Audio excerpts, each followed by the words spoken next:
Anxiety is simply a smoke alarm in your kitchen, letting you know that something's on fire. If you're anxious, it often means your body's working perfectly. It's letting you know. I've identified something in the ecosystem or a number of things that you're not safe, you're not okay. And in our culture, we're so uncomfortable with that alarm system that we race up, we climb up, we pull the batteries out, and it gets quiet and we go, ah. We numb it, distract, we run away from it, and then our house burns down around us.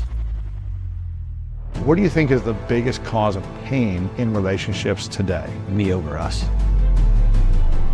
What do you think it will take for people to fully believe they are enough? No matter the mistakes they've made, the challenges they've been through, the trauma they've had, the breakups they went through, how can they truly get to a place of I am enough?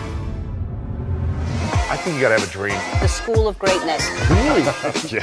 Please welcome Lewis Howes. Welcome back, everyone, to the School of Greatness. Very excited about our guest. We have the inspiring Dr. John Delony in the house. Good to see you, sir. Thank you. Welcome to the show. Appreciate you are a double PhD and a mental health expert who works with a lot of people who are struggling.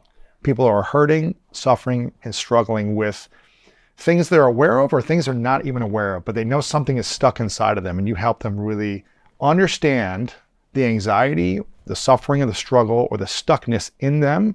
You help them be aware of it, and you help them have steps on how to break free of it. So I'm so excited that you're here. You've got an amazing new book out called Building a Non-Anxious Life. It's available right now. And I'm curious, what do you think is the root of anxiety for people? Is it a societal thing? Is it a family history thing? Is it they have too many options? Is it that they have no options in their life? Is it that they have bad self-talk? What is the root of anxiety? And how can we be aware of that so that we're not thinking that we are bad or wrong, but this is actually something that a lot of people deal with? So the true honest answer to your question is yes. Yes. Anxiety is simply a smoke alarm in your kitchen, letting you know that something's on fire. And it can be, your back bedroom could be on fire, your bathroom could be on fire, your couch could be on fire. It's just letting you know there's smoke in the house. And so I love that how you ask that question, because if you're anxious, it often means your body's working perfectly. It's letting you know. I've identified something in the ecosystem or a number of things that you're not safe, you're not okay. And in our culture, we're so uncomfortable with that alarm system that we race up, we climb up, we pull the batteries out, and it gets quiet, and we go, ah.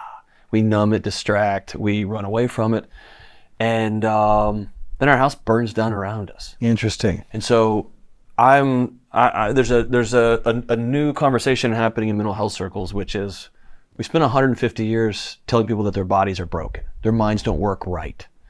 What if their minds are working perfectly, and the world we're constructing around each other is telling our bodies, you're not all right anymore? And so I think anxiety could be, like Dr. Wendy Suzuki says, it can be a friend. It can be a loud and annoying friend and a crippling friend, but somebody trying to get your attention for the good. When someone is feeling a sense of overwhelm and their anxiety is heightened throughout the day, or they feel like I can't get any sleep because I'm anxious about something, I feel like something's off, and it's almost becoming chronic now. It's happening for weeks, months, years. How do they get out of that? You know, I know there's lots of different tools, but how do they eventually get free of anxiety? Or do we always have some level of anxiety? So what I don't want to do is live in a house without a smoke detector. I don't want to be in that home. It's not safe. And so I'm not going to go to war with anxiety. What I'm going to begin to ask myself is this: why does my body keep identifying things in my ecosystem, in my environment, in my relationships that tell me I'm not safe? And that's the question we got to answer. So I'll say it this way, and it's a little dramatic and a little bold. If your body has identified you're lonely, if your body has identified, and you know the great Bessel van der Kolk, body keeps the score. If your body is letting you know that I think you're about to get fired, if your body's letting you know, hey, you got 6 figures of student loans and a mortgage and 2 car payments, it would be failing you if it let you sleep all night. It would be failing you if it let you sit fully present in an intimate moment with your romantic partner. It'd be failing you because death is at the door. Wow. Right? And so instead of, I need to figure out some hacks to sleep throughout the night. No, you're waking up at 2:30 in the morning because your body's doing its job. You're not safe. The goal is to try to figure out, okay, what's my body identifying that's not safe? That's the work. Not because you'll sleep. You'll sleep. You will be able to wake up without coffee or have coffee because you want it, not because you have to have it. Right. Your body will take care of itself most of the time. There's some outliers, right? There's some medical conditions. There's some outliers. Most of the time, if you solve for a healthy environment, if you solve for a healthy you, your body won't sound the smoke alarms because there's nothing on fire. Right. Would you say that addictions in our world are highly linked to anxiety? I think addiction is, like, so going back to the analogy about the smoke detector, addiction is getting up on a ladder and duct taping a pillow over that alarm. Numbing it. I can't hear it very loud. Numbing That's it. right. I'm gonna Netflix my way through it. I'm gonna drink my way through it. I'm going to pornography my way through it. I'm gonna text somebody I'm not married to feel that aliveness. I'm gonna go around it. I'm gonna distract myself from what is that alarm trying to tell me? Because it's often easier to, I don't say easier, it is a safer path sometimes, especially in the beginning, to just have another drink than to sit down with your wife and say, I think we have to rebuild this thing or it's over. Why is it so much easier to drink, sleep with multiple people, chase work accomplishments and work longer hours, smoke, do drugs? Why is it easier to do that than to have a vulnerable conversation? When anytime we have a vulnerable, courageous conversation, it's almost like it doesn't fully go away, but we feel a lot better and a lot more safe when we do that one action over years, some people do, of addiction to numb an anxious thought. I don't think we have a picture of what you just said looks like. I don't think most people, particularly men, don't have a picture of another man in their life sitting down and saying the words, I was wrong. Wow. Or saying, I hate that you're going through this. I'm not going to try to solve it, but can I hold your hand? Son, can I hold your hand? Daughter, can I hold your hand? Spouse, can I hold your hand? We don't have a picture of that. We do have a picture of the man at the bar having a drink. We have the man on the motorcycle, the man shooting up we have those images. And so I think there's a default setting that says, okay, I feel this way. I don't have a picture for it. That's why men who learn how to be vulnerable, that's why women who have been through, especially women who have been through abusive situations, who are willing to tread into scary territory and be vulnerable again and potentially get hurt again. Right. And open their hearts again. Yeah, it's hard. But that's a powerful, brave move because there's no model for it. The only model is run. The only model is flex. The only model is achieve. Get that dollar amount. And that's the picture we got. And so I don't fault anybody for going to it. I used to when I was younger, like, why are you drinking? Now, man, it is pulling up a seat and saying, man, what happened in your life that the best way your body's figured out to get through every day is that? Let's solve that. Wow. And that's a different approach. You've been doing this work for what, a couple of decades now, right? From academic, research side to actual clinical, working with people sitting down. I was a dean of students, and so I was a professor. I was also a dean of students, so I was sitting with people all day, every day. Yeah. From students, you work with adults now as well. You work with single people, couples, people who've been married a long time, people who've been married and divorced a lot of time. What do you feel like is the biggest thing causing people to be anxious today at this time? Is it around money issues? Is it around purpose? Is it around the fear of like the world is crumbling or war? What is the biggest cause of anxiety today? I would have to, if I'm being honest, it'd be cool to get a good clickbait answer. I think there's two or three things. One of them is you've heard that we're in the attention economy. I think that's a very flowery way of saying that. We're in the distraction economy. Yes. Don't look at reality. Don't own reality. And don't take ownership for your life. Right. But your body's always solving for reality. Your body knows that your marriage is falling apart. It knows. It feels it intuitively. It knows you are 2 inches on that couch, but 2,000 miles away from them. Oh my God. It knows it. And I can be on my iPad and my wife can be on her phone and we can be scrolling and we're married and we're this close. But our bodies know that gulf is 1,000 miles. Wow. Our body knows if your boss has started to send projects to that guy. Your body knows, hey, this isn't looking good, right? Your body knows that every 4 years you get one vote. You get one ping pong ball toss. That's it. Right. That's it. And so it realizes how little control you have, no matter how much news I consume and how much I comment on things. Your body knows you don't have a lot of control. And so I think we don't choose reality. The second thing is we've constructed the loneliest generation in human history. And again, your body would be failing you if it let you sleep with as lonely of a world as we've constructed. Wow. You got nobody watching this side, nobody watching this side, nobody watching the kids, nobody getting food. It's all on you. And our bodies are not designed for that. It's exhausting. Has it evolved over bajillions of years to get to right here? So It's probably exhausting and draining. at all the same time. But, you know, it sounds like society has created an environment for us to step into that lonely environment. But also we have an opportunity as individuals to create community and to be courageous and reach out. Even if we might get burned or people reject us or whatever, we've got to keep building that community within ourselves and around us. Isn't that right? That is our mission of today. My granddad, he passed away a few years ago, but he was born in the early 1900s. They gave him cigarettes when he was a kid because cigarettes calm kids down, right? Crazy. And then they realized, I think we're going to kill all the kids, right? my God. And there was, if you go back and look at this at the 70s and 80s, there was this big, wide, stop smoking, stop smoking, stop smoking. That was hey, y'all are all smoking, quit smoking, right? I think that's where we are. We handed all these little kids devices. Oh, man. We handed all these little kids screens. We handed all these kids 24 hours a day of great programming. It's not bad. It's good stuff. There's good stuff out there.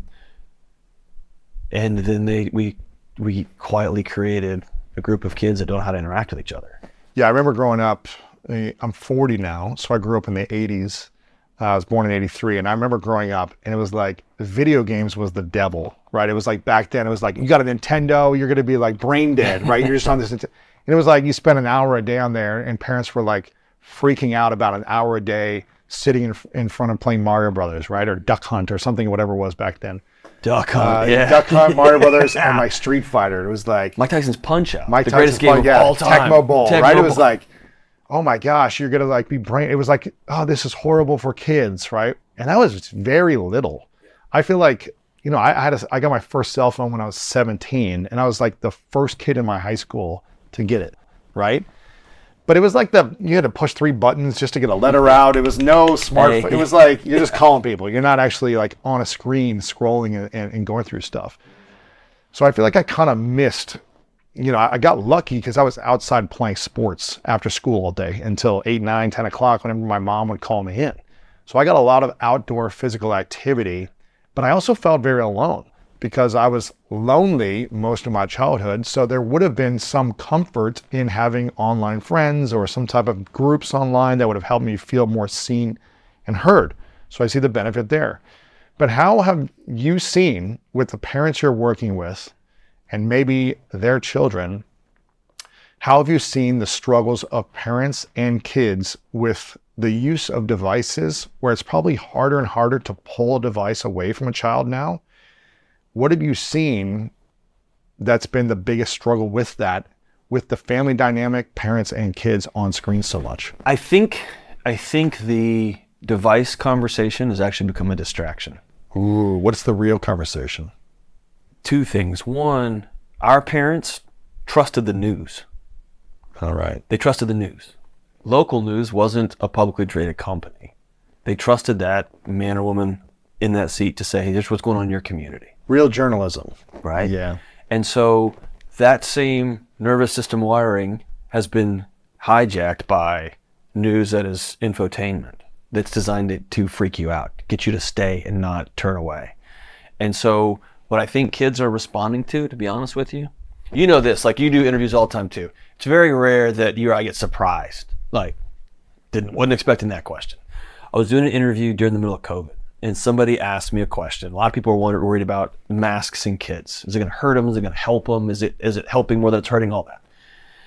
And I was surprised by the way somebody asked a question. And it's one of those things that when you're live, right? And so my rule is, if I get surprised, I'm going to answer the truth. I'm going to go with my gut, and we'll figure out what happens after later, right?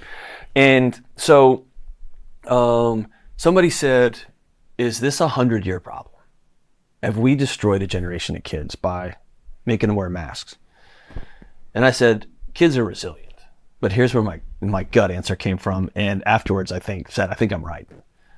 I think what has destroyed a generation of kids is the rage and anger and out of controlness of a generation of parents. kids absorb tension in their home. Kids Yes. understand that mom and dad would rather scroll than talk to them. They would rather stare at their phones at the Little League game instead of cheering them on.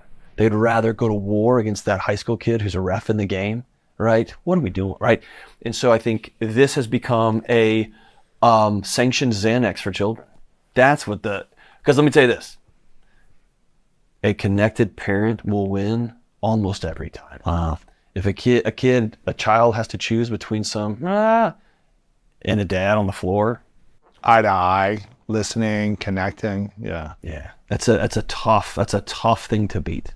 But kids know when you'd rather be doing something else. Right. And so I think the device, as bad as it is, I'm pathological in my house. My kids are out of the conversation with cell phones. So I'm They a don't weird have cell parent. phones. No, goodness no. How old are your kids? I have a 13-year-old who's in 5th grade. He was the only one, right? And so the only one without a the cell only phone. So he's feeling like, am I missing out? we've had Or some they- hard conversations. Like, Yeah. Dad, I'm being left out, and he's right. And I've made My some friends are texting each other. right, They can't that's text right. me. and I've made some concessions. And when his friends come over, every one of them hands my wife their phone, and their parents are like, they love it, right? And so That's it's both amazing. ends. It's both ends, Yeah. right? But I've told my son, you're right, and so I'm gonna figure out some ways we can connect. But I can't give you the whole world. I can't let every company and predator. I can't give them access to your bedroom. Wow. And so there's that. But I think the bigger picture is that means I have to parent. That means I got to go to counseling and deal with my anger and my anxiety and my rage so that I can sit with my 13-year-old and say, how's your day? And he's not trying to prop me up. That's a different level of work, man. That's another game. It's a different game. And you're in the mental health, teaching and training world, Yeah. but it doesn't mean you're exempt from having to do the work yourself. No, it means I got to be first in line. Right. If you're going to be a person of integrity. Sure. Yeah. What was the biggest thing that you had to face internally over the last few years once you started to realize this as your kids are getting older and you're like, I need to step up in a different way? What was that thing that you needed to face within yourself? I mean, sitting down, there was a moment my wife and I had a confrontation in my little basement gym, and I left the house and checked into a hotel when I was writing this latest book. Really? Like an argument or some type of... Yeah, the way it went down was I've worked in education for 20 years, which means I've worked for nonprofits for 20 years. And I've been on salary and working on call 24/7, 365, hospitals all night. You get up the next morning, you go back to work. That's just the job, and you get a paycheck. If you write another book, you'll get paid again. If you go do the speaking gig, this is a whole new world. And it was exciting and wild, and I didn't have an off switch. I didn't know what that meant. But I did know that kid who grew up pretty poor with a dad who was a police officer and a minister, we're going to have groceries all the time. And so you hit the gas and you start looking for esteem and book sales and all these things. It's an old cliche. And what happened, my manager called and said, hey, we got these 2 speaking gigs you really wanted. And I was cheering in my basement, cheering like, yeah. And my wife came downstairs. She says, what are you cheering? And she was smiling like, what are you cheering about? And I said, I got this one gig and I'm pretty sure we got the other one. And her way of dealing with conflict, she's very wise, and she usually will step back. And plus I'm a lot, right? She'll step back and we'll circle back and she'll say, hey, I want to talk about what happened yesterday. She didn't do that this time. She stepped into my space, which is rare. And she said, Your gym is kind of your sanctuary. You're like, we're safe space. Yeah, kind your of. man cave. Well, and I'm super excited. I'm all sweaty. I'm cheering. And she said, I'm watching my husband die. Oh. And she said, the pie piece for how much I love you and the pie piece for how much money you make is full. And then she said, you could take these speaking gigs. Great. I'm not going to hold you back. But do not say this is for me or for the kids or for our legacy. This is for your ego. Wow. And then she said something that floored me. She said, John, we have enough. And Louis, I didn't have a psychology for that word. I didn't know what that meant. I was a poor kid who was trying to prove myself. And I don't have 2 PhDs because I'm just super smart. No, it's because you wanted to prove I'm yourself. trying to prove myself. Yeah. My sister was smart. My little brother was smart. And I was a dumb jock. I'll show you, right? And so you just keep going and it's never enough. And so I went checked into a hotel with this manuscript, and as I went through it, it was like, you're not living this, you're not living this. Your book manuscript that you wrote. That's right. Well, I was halfway through. You were writing it. And so it quickly turned from a, here's what you need to do, to me getting a bar stool and pulling up and being like, hey guys, I'll order one too. Let's figure this out. And so that was hard because it was a matter of like, you got to go see. And you and I, like we talked off air, I had to go, you challenged me privately, and I had to go see a trauma counselor and have some conversations I had never had. Wow. When was this? This is within the last year and a half. I mean, this isn't long ago. And like, I'm here, right? We have the book. I've got the radio show. I've got the stuff. And it's almost like the floor keeps like, okay, now you're ready for the next level. Whoosh. And now you're not ready for the next level. Whoosh. If you're willing to put the work in, I think the paths open themselves up. Where were you most anxious in your life during that time? What was that anxiety running through your head? That I'm not enough, even if my wife says we have enough, or what was the... Well, it was one of those, so I preach all the time about connection and friendship. I preach all the time about reality. I preach all the time about health and healing, like dealing with your old traumas and all this. And do that a #1 best-selling book, Lewis. All my dreams came true. And then you hit the road. And then you're doing a podcast. And then you go to this meeting and you got this interview and you do this. Speaking gigs and this, yeah. You're on the road. And I looked up and I remember I was in an SUV when the head of publishing had his cell phone. We were going to a book signing and he handed it back behind me and handed it to me. And it said, #1. This is my last book. He pulled over. I feel good. It was awesome. We pulled over. Dave Ramsey calls me, first call, and he's like screaming, all right. I called my mom and I called my wife. And then we pulled over to a liquor store and we got some champagne and we had it in plastic cups in the car. Went to the book signing and then I went home and I waited for all my buddies to call. And they didn't call. They didn't know. And I felt weird because I was like, oh, I haven't talked to you guys in 9 months. These are my best friends on the planet. I skipped all of our monthly meetings. I skipped our phone calls because I was on the road. I was doing this. And I realized I had gone back into old patterns of isolation and loneliness and trying to think my way through things. I'd started skipping workouts. I put the extra fries on there, and it was slow. Right. And I'd started reading a lot of comments and internalizing that stuff, right? And you keep going down that path, and suddenly your body quietly starts sounding the alarms. And I found myself an anxious mess. And it was my wife, who had been down the road with me before, who was like, man, I remember this guy. Because her body starts saying, you remember last time he did this? Yeah.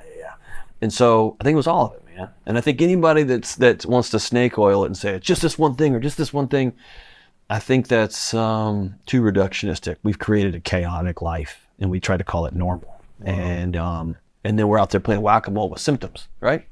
And so I think it's tackling it head on, walking into the anxiety and saying, all right, I'm going towards the alarms. What's on fire? Let's figure that out. Wow. What was the conversations you've had with your wife since then, since that moment where you went into the hotel and kind of started doing that work? What commitment have you made and she made to support you guys over the last year and a half since then? So I'm actually busier now than I was, but it's an intentional busy with the finish line and a seasonality to it, right? Right. If we were to go into winter and the meteorologists were like, we'll let you know when warm's coming, it would be a disaster. Or that crazy heat wave we've had this last summer. It's different when you know, like come March, the sun comes back out, right? And so in July of this year, we knew there's a book coming out. Book comes out this fall. I'm going to be on the road. I'm going to be busy. Let's start putting relational deposits in the account now. Let's be fully present with kids. Let's not be on the road for the next 2 months. That means we're going to sacrifice some money. That means we're going to sacrifice some X and some Y and some Z. I want you to come home a little bit early. I'm going to pick the kids up from school when I can. It's these little bitty things that are not the big flashy things. It's not Instagrammable moments. It's not highlights. It's not It is leaning awards. over with my 7-year-old daughter and saying, you gonna play dominoes? I'm gonna dominate you. And she says, bring it, old man. Wow. Right? And she's 7 and we play dominoes. There's no Instagram story there. Right. But there's a hug right before she goes to bed that says, right? And that is what will buy me 3 months on the road. People still have to go get deployed. People still have to go do crazy things. They have to go build businesses. Look at the world. We need that. but you have to know we got to do it in seasons. I got to do it with intentionality, and we have to stay connected to other people. I love the idea of seasons because as an athlete, that's how I lived my life for so many years. And it's how I've tried to design my life in the business world as well. It's like around big seasonal moments. We just had a big event this last weekend. Which looked amazing. It was amazing, yeah. As you know, of the time we filmed this. And there was a ramp up period. And I remember telling my team, you know, I'm sure that they're listening out there, for 2 months leading up to it, I go, this is the playoffs, guys. This is our Super Bowl. And it's going to be a little bit more time right now. And it's going to be intense. And, you know, leading up to the week of, it's going to be less sleep. So make sure you get rest now. Yeah. We got, you know, we give Fridays off every other week leading up to it to make sure you've taken time to recover. You're working hard, but it's like, all right, let's make sure we're dialed in and know that then it's going to be a lot for a week. Yeah. And then there'll be a come down and a recalibration and things like that. But I think it's important to have that seasonal mindset. The interesting thing is your wife said to you, we have enough. Is that what she said? Yeah. Something around, we have we have enough. enough. And this will be for you wanting to make more, you wanting to have your ego or being on stage or whatever it might be. That's interesting because a lot of people don't think they have enough. What made your wife say or believe that you as a family have enough financially? And whether you did or not, what made her believe that? And why do you think she said that? A couple of things. We both grew up with not a lot. And so, and the quick story is my dad was a homicide detective and a SWAT hostage negotiator. He was an awesome guy who spent his whole life serving the community. He'd put on his bulletproof vest when there was a hostage or when there was a bomb threat, and he'd go in. But he wasn't making much, probably. And there was also seasons we didn't have enough for groceries, right? He would put the debit card in and there was no money in the account. He was just hoping that he could pay the late fee so his kids could eat, right? That memory is like burned in your I will psyche. not, if that's what the public thinks of public service, I'm out. Right. I'm going to go be safe through titles and money. Right. I'm going to go get it, right? Right. But then he became a teacher, though. So That's right. That's right. Public service. That's right. That's right. But Dean of students make good money, That's right? true, and yeah. so I got taken care of there. Yeah, that's good. And we ran and we ran and we ran. And we started following what if we got to decide what we do tomorrow, not the bank? And so for years, I drove a $3,000 F-150. That's great. At 94. I mean, It's awesome. it was wild. My wife drove a used Corolla forever. Yeah, And yeah. it wouldn't die, Lewis. Dude, my first 5 years in LA, I drove a $4,000 car. That's right. 1991. Yep. And I rode it, and I was like, I don't need some flashy car out here. It's mine. You know? Yeah, I own this thing. Right. So you expand that out to what if if we can't afford it, let's don't buy it. We don't have credit Right, cards. right. And what if we bought a house that the mortgage person laughed at us and said, but you qualify for this? And it's like, I'd rather get this sucker paid off. And so you look around and you don't owe anybody anything. Then enough changes. Right? Mm-hmm. The algorithm for enough is different. Interesting. And beyond that, you know this, there's they call it mailbox money in our world, but you set up some things so that we're going to be okay. Right. Some residuals coming in, some stuff. There's yeah. some things on the calendar, we're going to be okay. And that's for any job. That's a paycheck coming in. That's a sales cycle that they pick something up. And I don't think what she was referring to with enough was a dollar amount, though. I think it was, I'm watching you try to prove to me that you're worthy of being loved. And it's not over there, it's right here. Wow. And John, your kids don't love you because of the stages you're on. They love you because you're their old man.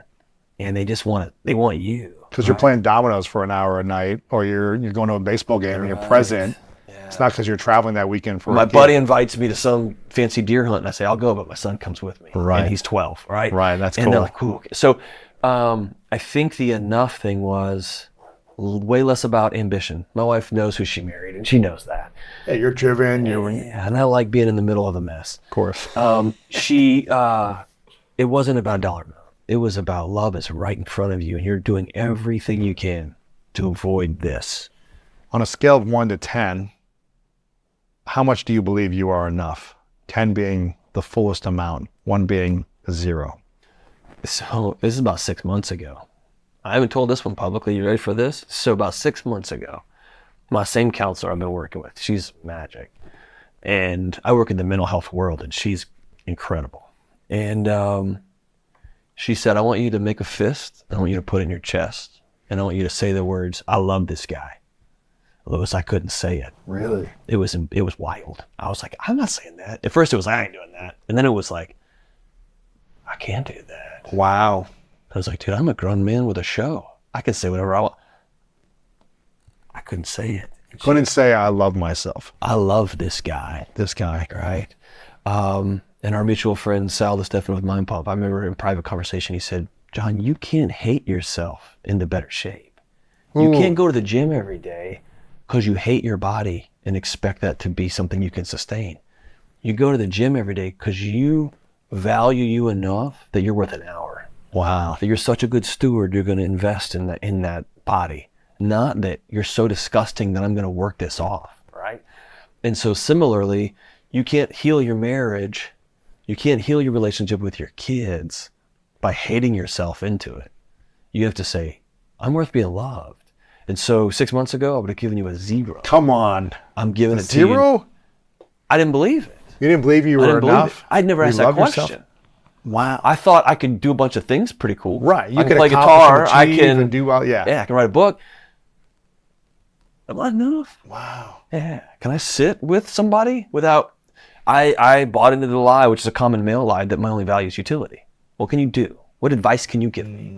And my wife was like, will you just sit with me? Will you just sit here? Right? And so now I'd tell you it's 9 out of 10. I think I've got value. I think I'm worth being loved. I'm still figuring out what that means and how to do that, but I know it's true. Wow. 6 months ago. Yeah, that was quick. How old are you now? I'm 45. 45. 2 kids. Married for how long? 21 years. 21 years. Yeah. And you Great parents who are still married. They're 50-something years. I mean, I got it all, friends, dude. career. None but of that you matters. didn't have the skill set, the tools, or the ability to say, I love this guy. Well, and beneath that, and you and I both, we've talked about this privately, trauma disconnects you from yourself, right? It does. And that's what it does. So childhood abuse does. That's what emotional abuse does. That's what sexual abuse, what poverty does. It subtracts you from yourself. Wow. And so you could do all the stuff. You could have all the metrics. And still not feel lovable But or you enough. know you're not. Yeah, that's You know interesting. you're not. Because that wouldn't happen if you were. That's And interesting. so you connect that dot and you heal that. And then it's somebody asking that question. You say, oh man, I need to get some new skills. Because I know that to be true. The interesting thing, when I learned how to truly believe that I am enough, because I think one of the root causes of anxiety for me and self-doubt and insecurity was believing that I was not enough for a lot of time. A lot of my life, it didn't hold me back from being driven to prove I was enough, like you said, but I still didn't believe it. It's almost like when I would accomplish things, I would get angrier the next day because I still didn't believe I was enough. Didn't solve it. Didn't solve it. So I was like, I need the bigger goal, the bigger thing. Let me go prove more that I can do something, and maybe then I'll feel loved. And it really wasn't until the last few years when I started to heal those memories of the past that caused me to think and believe that I wasn't enough. When I started to heal and integrate my whole self with the emptiness inside of me and integrate them so I was feeling whole. So I was feeling worthy and deserving of love from me and others. But really, if we don't learn to love ourselves, it's hard to fully love from others as well. So when I was able to love the different parts of me, not saying I'm perfect or I have it all figured out or I make mistakes still, but like accept the different parts of me and love them and not shame and make them wrong, I felt more peace than I ever felt in my entire life internally. My body started to relax, and it took time to integrate that. It didn't happen overnight. It was like, it would relapse and I'd feel triggered and anxious, but then it's like, okay, let me keep integrating. And I did that for a few years, and it's been the most peace I've ever felt. And I want the world to feel this peace. It doesn't mean I don't have challenges and stress and pressure-filled moments, but I have the awareness to give back to safety internally. And that is it's one of the greatest gifts I've ever given myself. And I want everyone to have that gift. Yeah. What do you think it will take for people to fully believe they are enough, no matter the mistakes they've made, the challenges they've been through, the trauma they've had, the breakups they went through, the bad things they've seen or done. How can they truly get to a place of I am enough? I think saying the words out loud, I don't think I'm enough. And we don't say that out loud. And I think there's a reason why every major faith tradition throughout human history has a confession component. And we've taken confession to mean say the things you did bad. That's not the original intent. The original intent was, here's me, do you still love me? Wow. And somebody saying, I hear you and I see you and I still love you. Wow. Right? That's the intention. And so it's starting with telling somebody, oh, I can't even say that. That was the day, man. That was the day. And if I back up, you're talking about that feeling. Here's what healing was for me. I remember a few months out, my counselor asking me, how have you felt? And I said, I know this not to be true, but I feel a season of depression. I feel low. And she smiled and said, this is what normal feels like. Really? This is what well feels like. You've been so spun up for so long, so at war with yourself and everybody. Here's how this played out in my house. So here was my big dirty secret. I have a mental health show. I've got 2 PhDs. My wife has a PhD. She was Dr. Delony way before me, working with kids. And my daughter wouldn't hug me, Lewis. She wouldn't hug you? Nope. 4, 5, 6-year-old. At first it was fun. It was a funny little game that we would play. She'd be like, no, Dad, no hugs. But it became a thing. Where she would like go hug your wife. Oh, or like she hide would behind your hug, wife. and I'd come in and I'd kiss her on the head, and she'd throw a big old, stop, don't. Really? Yeah, and you gotta understand, like, I don't yell. I don't beat my kid. I mean, I don't swear in my house. I mean, I'm a pretty boring, laid-back guy. And at first it was funny, and then it was like, I need to figure this out. And then it started to really bother me. And my wife, one day, in her very calm, quiet way, as she does, she's so wise, she said, you're always preaching about neuroception, that scanner that's always scanning your environment. Am I safe? Am I safe? Am I safe? She said, what if that teeny tiny 6-year-old little girl, her body for some reason is saying, you're not safe. Wow. And I said, I don't yell. I don't. She goes, yeah. But that nuclear reactor in your chest is alive and well. And that in combination with our conversation was, I'm going to go talk to somebody. And I said a sentence a few weeks ago that I had never said before, which was, will you get off me? Because now I'm her jungle gym. Okay? So healing in my house, I'm still learning, kind of like being on a boat all day and you get on the land and it's kind of wobbly. I'm still figuring out what that feels like. 45 years, man, of fight or flight. But my daughter feels it. And she's all in. And her body says, that guy's safe. He's my home base now, right? And so I'm with you. I wish everybody could feel that. I could feel that. And let me tell you this too. You mentioned this doesn't solve the world's issues. It doesn't. I had a cousin who passed away suddenly several months ago. And somebody I loved, he was goofball. He was kind of out there, but I loved him. Because 15 or 20 years ago, my wife and I said, hey, we both grew up with not a lot. Let's do the work. Let's become a Corolla family so that we don't owe anybody any money. It's going to be awful. We're going to have to forego vacations. We're going to have to forego fancy things. Just last year, she said, hey, could we get furniture in the house that matches? And I was like, after 2 decades, it's time, right? So what if we created a world we didn't owe anybody anything? My cousin dies. I bought 2 plane tickets, not because I'm rich, but because we don't owe anybody. We've worked hard. We flew out of Houston. I got to go up to his casket when the room was empty, and I got to say what I needed to say, and I got to cry. Wow. And I had the privilege of being heartbroken and sad, but I wasn't anxious. I wasn't anxious about it. Well, we got to travel to his funeral, and I can't afford to take the time off of work, and how are we going to, I don't have any money. We got to put these on credit card so we can travel.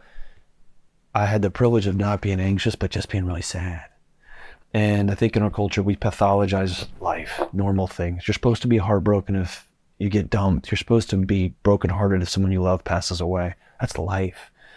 But what if we created a world that wasn't anxious so that we could fully experience this tough stuff, and we could fully experience my 7-year-old girl leaning across the table and goes, I'm coming for you, old man. And then she puts a double 5 domino down and it's game on, right? Wow. What if we could fully be there?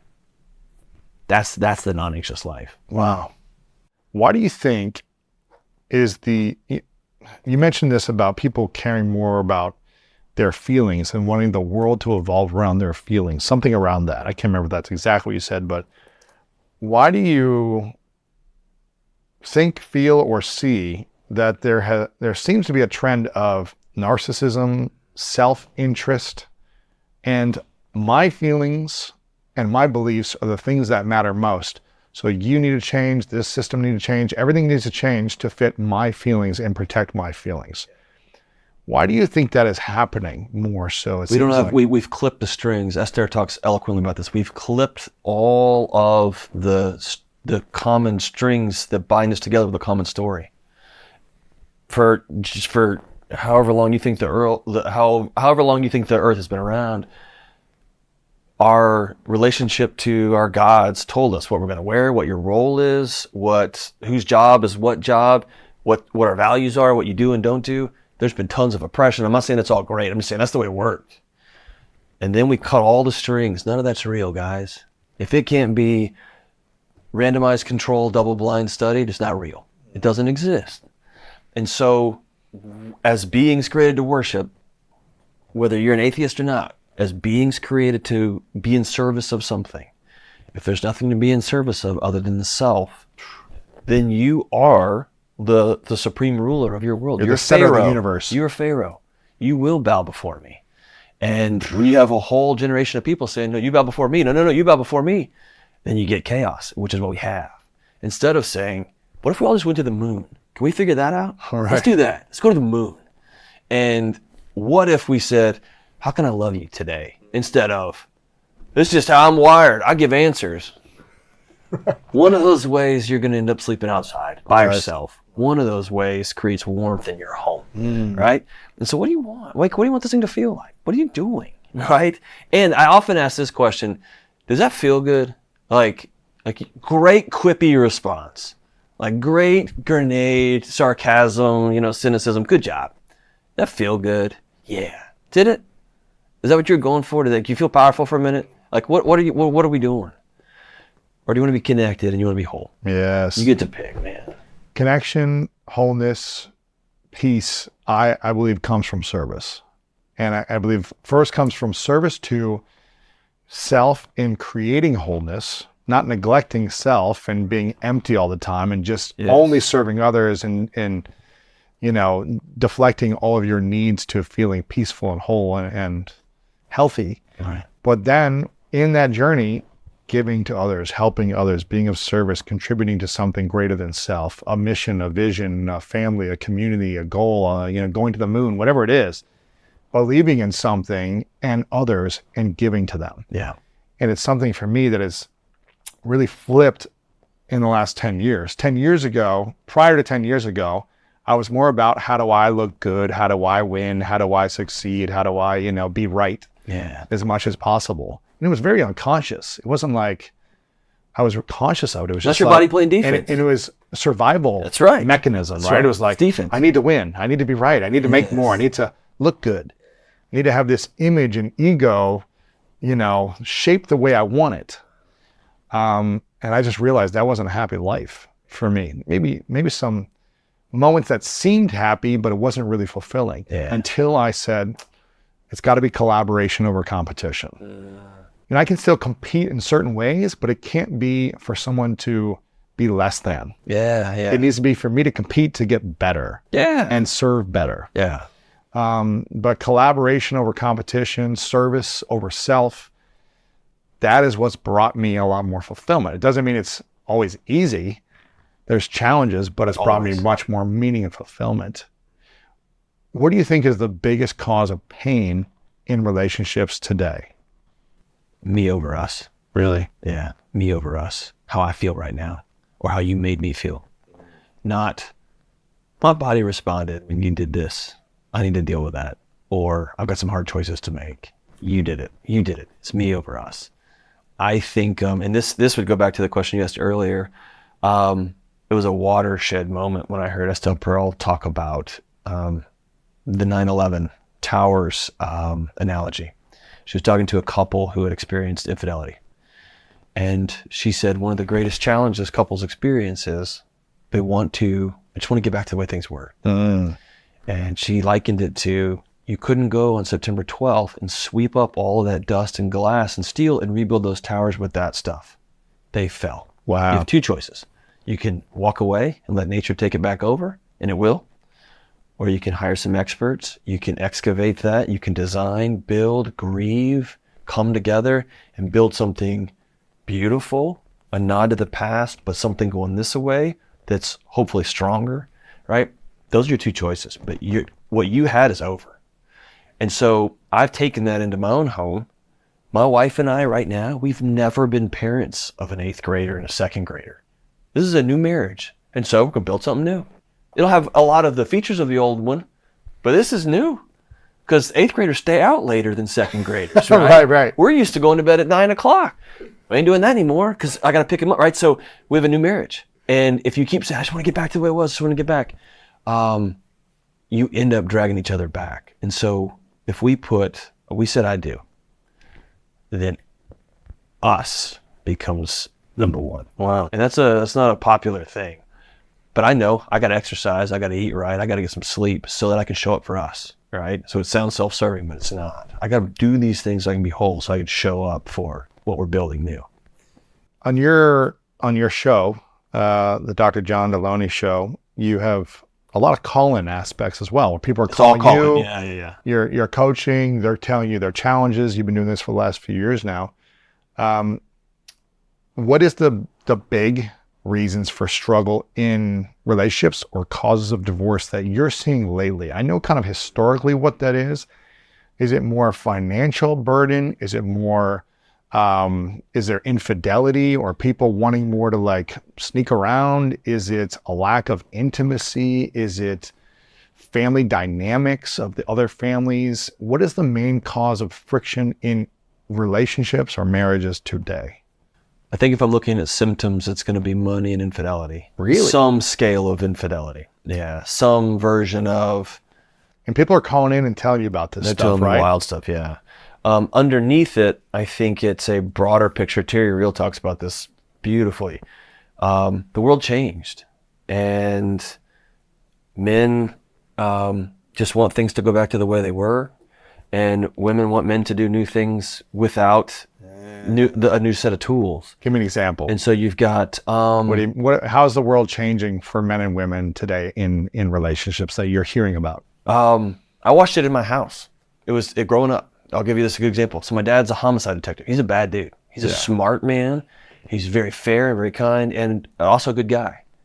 But he's also right a lot. You don't win arguments with a hostage negotiator. He's got a good, He's he good. knows how to build a case. He can build the evidence around a case. So my mom grew up in this culture that Christian women had no business going to college.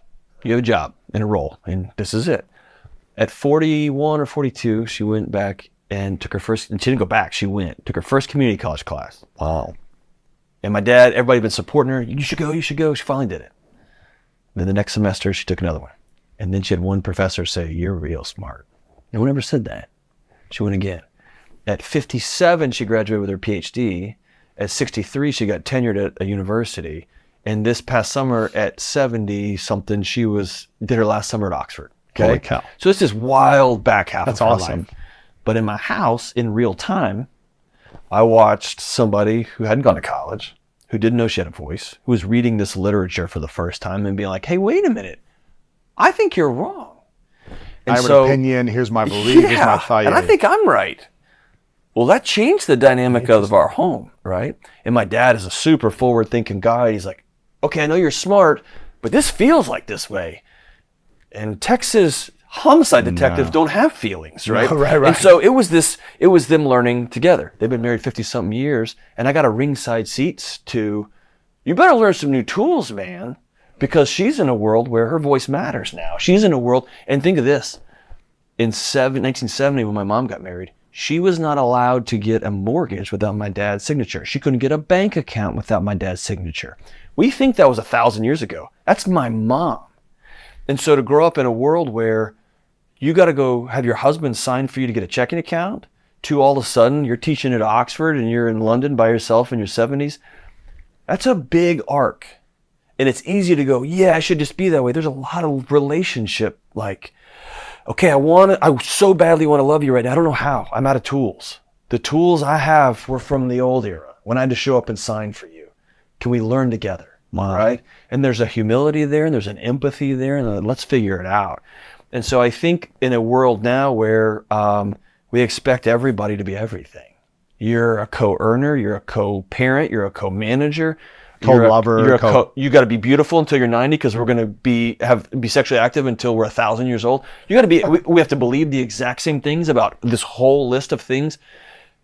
That's a lot. Nobody can carry that. That's a lot. Right? And so the world shifts. And so if we can always remember us comes first. What does that mean? That means sometimes I tell my wife, I don't know if I believe this anymore. I don't know if I believe this particular thing about our faith tradition. And she doesn't go, she goes, man, tell me more about that. And she asks me in a month, hey, what do you think about that? Like, have you been reading on that? I read this book because you told me about that and I want to walk with you. I read this book. Have you read? Let's invite this couple over because they're real smart and they think this way too. Let's hear what they have to say. That's a different path because it's about us. It's not about being right. It's not about me, not about my discomfort. It's about us. And if you can keep that in mind. That's big. When people change their beliefs in a relationship around politics, money, religion, parenting, family, whatever these things are, does that hurt a lot of relationships long term when you had the similar beliefs when you first got together the first few years, but 5, 10, 15 years down the line, we've got some different beliefs that we don't believe anymore. Can you still make a relationship or marriage work with a lot of different beliefs? Yeah, we confuse values and beliefs. What's the difference?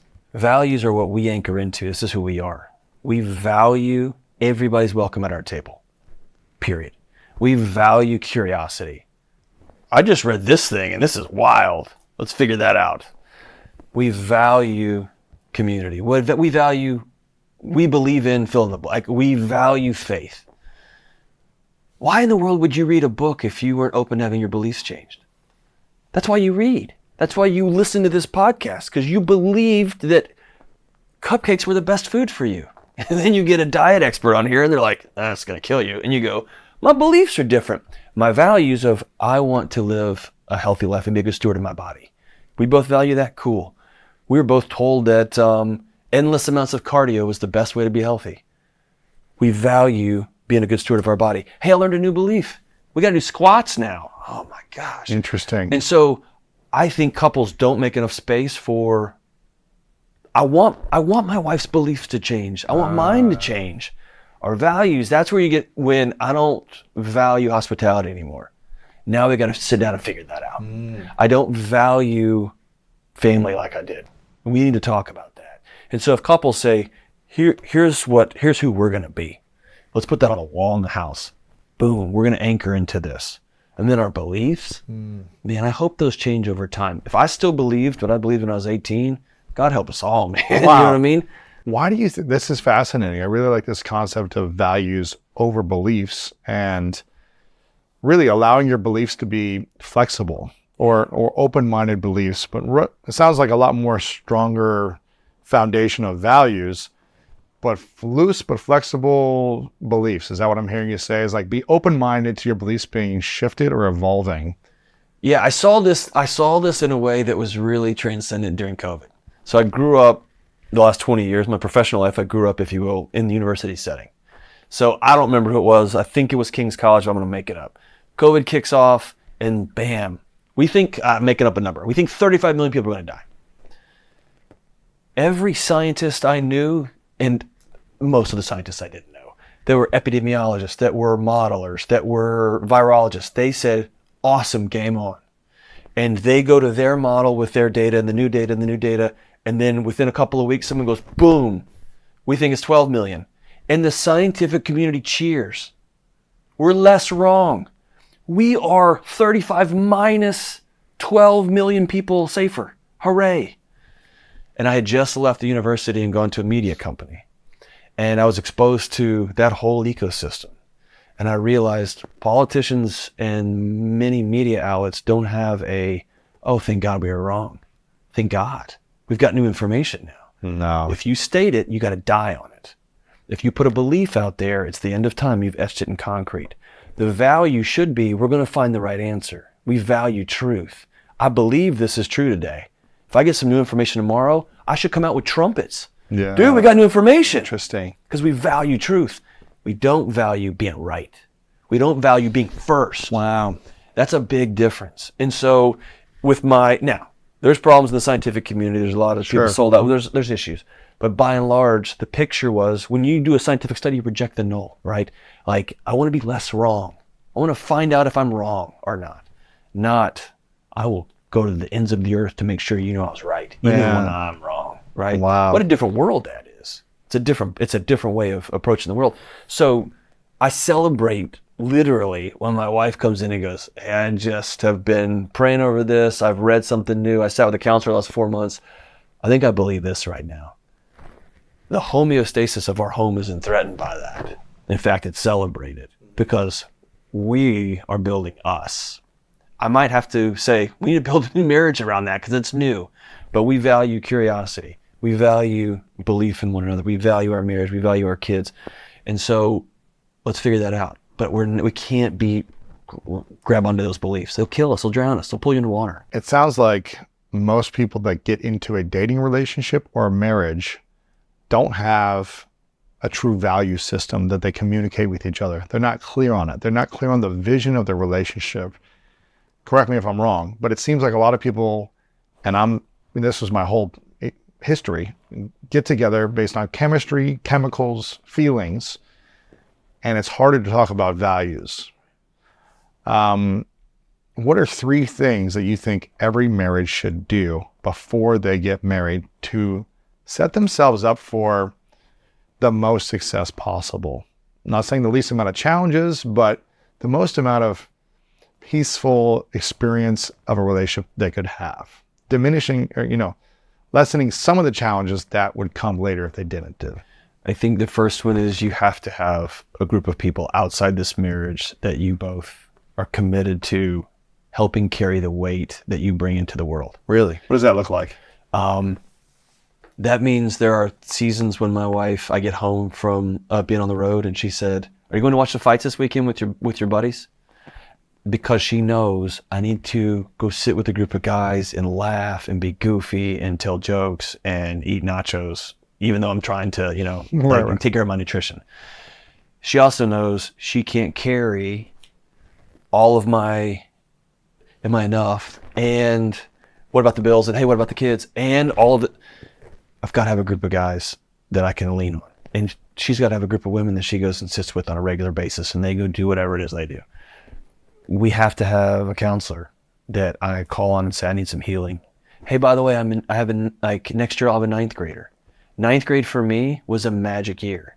High school? Yeah. 9th grade for my wife was not. Right. We will have a different marriage because our bodies will have put a GPS pin in 9th grade, and it will be, hey, I'm getting my locker. And I'll go, oh yeah. And she'll go, wow. Right? And so it's going to be a new marriage. Wow, it's fantastic, man. And so I think having a group of outside people. The second one is I would love to see couples sit down and say, what do we value? Not what do we believe, what do we value? What's important to us? And the third thing is having some sort of framework. And by the way, this framework will change, probably a bunch. But what's a framework for how we will solve problems? You've heard people say, like, we do it naked. We have, people who, we sit on the same side of the table and we solve this problem. We put the problem in the, I don't care what the framework is. I think that the data on most of them is if you do them, they work, right? It doesn't matter. We go to a counselor, great. We go to a pastor, great. Can we agree before we get into traffic, how we're going to get out of traffic? Interesting. And because you try to, how are you going to do money? Who's going to do the money? Who's going to do this? That sounds fine and good until it's like that old Mike Tyson. Everyone's got a plan to get hit in the mouth, right? Yeah. So let's plan. We're going to get hit. Then what do? I'm going to make sure I listen to coach when I'm dazed. I'm going to make sure I go back to my training. I'm going to make sure I back up. Like what have we done here? Do you have a framework for how you're going to deal with challenges when they come? I love these 3 things. My buddy Jay Shetty talks about, a key to a successful marriage or relationship is how well you fight and argue. Yeah. It's like learning how to have a repair, framework, right? How do you come back? Yeah. An argument. So it's not a painful argument where it really hurts you, but it's like, all right, we were able to manage conflict in a semi-conscious, healthy way, even though we reacted, but we didn't scream at each other. We didn't say something we're going to regret. It's like we learned how to fight in a loving way. Right. We learned how to just manage conflict. We agreed on the rules, right? Yes. There's a lot of UFC fighters going into boxing, and they do jiu-jitsu tournaments, and they do kickboxing. All those have different rules. They do. We all agree, here's the rules of engagement. Cool. Man. Now we can get in there and go for it. Agreements have been one of the best things that have helped me in my relationship with Martha, is us creating agreements early on about what works and what doesn't work and what type of relationship we'd like to create together. She's gotten certain things that she wants me to do. I've got certain things that I'm like, hey, this is just off the table. Like, there's no screaming ever. Yeah. I don't care if I did something so horrible, you can never scream at me and I can never scream at you. We can get tense and raise our voices, but there's never should be a screaming match. That means we've gone unconscious. That means we're allowing our egos, our fear to take over, as opposed to curiosity, which is one of our values. Okay, my goal is never to intend to hurt you. Yeah. So if you're hurt by something I did or didn't do, be curious about it first. And if I did something really bad out of integrity and you want to yell at me, okay, then I broke the agreement. Right? Yeah. I broke the agreement, then you can do whatever you want, right? It's like, fair. But my intention is to be a good man and to love you and to support you. It's not to hurt you. Yeah. And so. But what you're saying there is, I'm going to do everything I can for us. Yes. And I'm asking you will you bring everything too? Absolutely. And if I can be in service to you, and that way you're in service to me that way, us will always will always win. Us always wins. Yeah. I've got a few more questions about relationships before we wrap up. You've got your book, Building a Non-Anxious Life, that is available. You've got Dr. John Delony show that people can check out on the Ramsey Network, which is, all the shows are amazing over there, but your show is great. It's a call-in show talking about all these different things. You've got amazing stuff on social media. John Delony everywhere on social media as well. But I want people to get your book because it's going to be really powerful. It's got some great stories, lessons, and frameworks to help people be less stressed and less anxious. And I believe when people have less anxiety and more peace, they can make better conscious decisions in intimacy and relationships, career, and everyday life. So I want people to get a copy of that book. I feel like the world has shifted over the last few years, obviously, in a lot of different ways. But there seems to be more uncertainty coming over the next 2, 4, 5 years. How can people set themselves up for better love and relationships with all the uncertainty of the economy potentially crashing in the next year, of presidential elections that come and go, of roles continually shifting and dynamic shifting in relationships? How can we set ourselves up for peace and harmony in relationship under chaos over the next 3 to 5 years versus more and more breakup, more and more cheating, more and more divorce? Man, that's a great question. Out of the gate, I would suggest 2 things. 1, come to terms with the person in the mirror. Be a person that other people can love well. And instead of saying, how do I keep from everybody keep us from breaking up, am I a person that people don't want to break up with? Right? Interesting. And so, how can I make my life great sim to love? Like, how can I make my life anti-fragile? How can I make my life anti-fragile? Anti-fragile. When things fall down, how can I have created a world where I can stand up? If you don't owe anybody any money and interest rates go up, that's annoying. If you have margin in your financial life and inflation hits you hard, it's really annoying. If you have an emergency fund without a credit card and you just put some money in a bank account, not for if, but when something goes sideways and your air conditioner breaks, the most annoying thing is who's got a call, not how are we going to do this, right? And I know that sounds madness with the apartment rents for what they are, how expensive everything is. I know it sounds wild, but every day after day, call after call, I've had the privilege of the last 3 years to listen to folks who just said, I'm out of the system. I'm out of the matrix. I'm not going to go to a restaurant for the next 3 years. I'm going to pay my student loans off. So you know what? I don't care about what the next headline is about student loans forgiveness. They're not forgiven. Right. I don't care. I'm out. Yeah. I'm taking control. I'm out. Yeah. right? I'm not playing the game anymore. And you lose control over me, right? For me and my household, right? Wow. So, anti-fragile, how do you stand tall? And there's lots of discussions about folks who had cash in 2009 and they were able to just knock on doors and say, hey, like, I can help you get out of this house. We'll go to the bank and do a short sale. I'll write you a check for it. And now that real estate is worth a lot, right? But they were in a position. Most of us will not be in that position. We just have enough money just to go knock on doors and buy houses. But how can we do that at the micro level? Do I have enough money that if there's a big recession, do I have a pocket where I can still tip really well and take care of my waiter at Waffle House? Because I know he's struggling. Can I do that? Do I have, can I just create a long-standing, what if I started right now with every Monday night, we have a couple of families that show up at our house and it's the clean out your fridge night. I'm not cleaning my house for you. I love y'all. You bring whatever casseroles and half a bottle of wine, whatever you got, come to my house. We're going to start that now because I know in a year, in 4 years, in 6 years, something's coming. It is. Let's stop pretending. It might not, it will. Whatever it is. Your mom will get sick. The economy will fall apart. Somebody will get elected that you hate. Whatever it's coming. What if I had a core group of people already in a rhythm that this is who we are and this is who we're about. This is what we do. What if, right? So it's creating that world, not if, but when something goes sideways, what will that look like?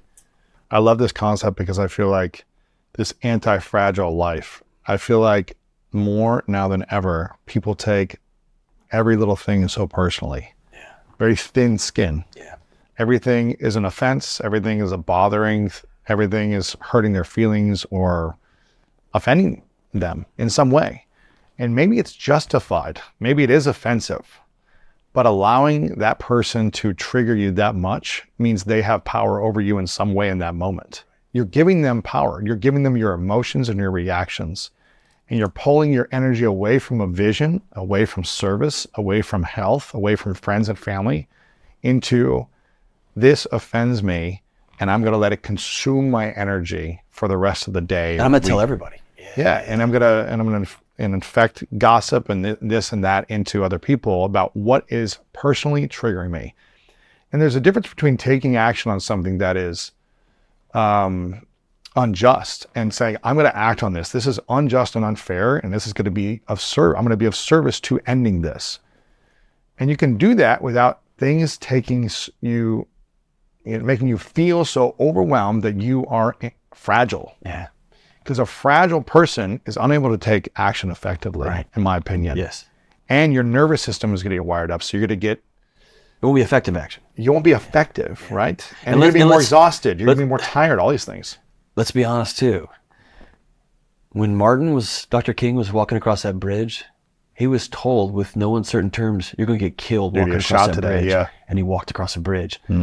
We don't have a reference point for justice. If you take a stand for that, now that is, let's cascade crap on everybody so we can take you down at arm's length.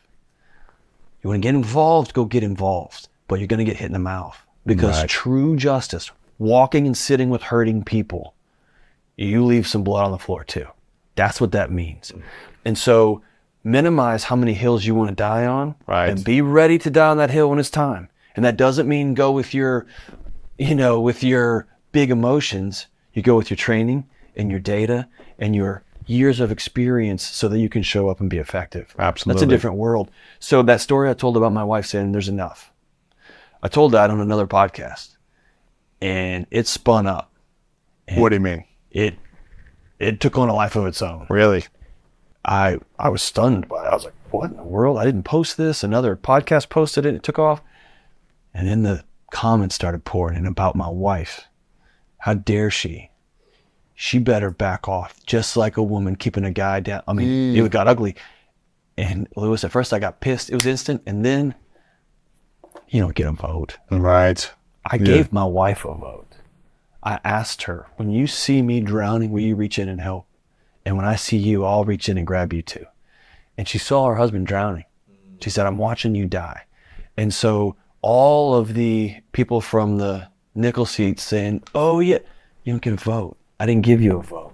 Right. And You can say what you're gonna say, man. Yeah. But you know who I know is in my corner? My wife. Yeah, it's Right. interesting. I mean, one of the Four Agreements, which is one of the best-selling books of the last, I don't know, a few decades, is don't take anything personally, right? And I think what I take away from that is don't let things affect you so much that it takes you off your course, off your vision. You know, something might affect you and make you be like, oh, I don't like this. Let's make a change with it. But don't let it ruin your day. And also, I've given 4 or 5 people access. Yeah. There's 4 men in my wife, 5 men in my wife who I've said, if you see me from afar, if you hear me in a room, Yeah. you stop the music and you turn the lights up and you say, that's not who we are. Right. I've given you permission. Call me out. Give me that feedback. Absolutely. Yeah, yeah. If you see a train coming at me and I'm just singing and Right, dancing, right. shove me out of the way. Yeah, exactly. But other than that, right? All these opinions, yeah. Yeah. It's a politician, man. It's a company trying to make money. Yeah. The news those are publicly traded companies. Their job is to give me truth. Their job is to get clicks. I'm not going to give you Yeah, me. man. I need that from my daughter. I need that from my son. I need that from my neighbors, right? Yeah, I don't get that. Building a Non-Anxious Life. I want people to get a copy of that. They can check out that. They can follow you on social media. They can check out your show, John Delony show on the Ramsey Network. You got a lot of great stuff. I read your other book, which was... On Your Past, Change Your Future. Man, that's powerful. Thank you. I read that right before I went on your show. Yeah. And I was like, man, this is really powerful. I really like it. You've got this. Hey, can we say that, though? You don't do this very much, and I know you'll probably edit this out. Please don't. People don't know that about you. Like, that you have people on your show, and they don't know that you're the guy that will go be on somebody's show and buy their book with your own money. I would have mailed you 50 of them if you'd asked for them, and you bought it with your own money, and you read it as you walked into my house. They don't know that about you. That's what makes you special and unique. That's hospitality, right? That is, I see you, and I'm going to come sit with you. We'll figure this out, right? Of course. That's not a man coming to war. That's a man coming to say, let's break bread and figure this out. Absolutely, man. Dude, that's who you are. That's awesome. I appreciate That's it, man. awesome. Yeah, I mean, I got this little book at the Barnes & Noble. I saw this. Your face was right there on the thing. I was like, man, I got to get this book too, because I don't think I hadn't gotten this book yet. I was like, hey, it's here. I'm going to support you. This one's great as well, Redefining Anxiety. But a lot of great stuff you're doing, man. I really acknowledge you for getting uncomfortable, because it's easy to give advice to people. It's hard to take your own advice.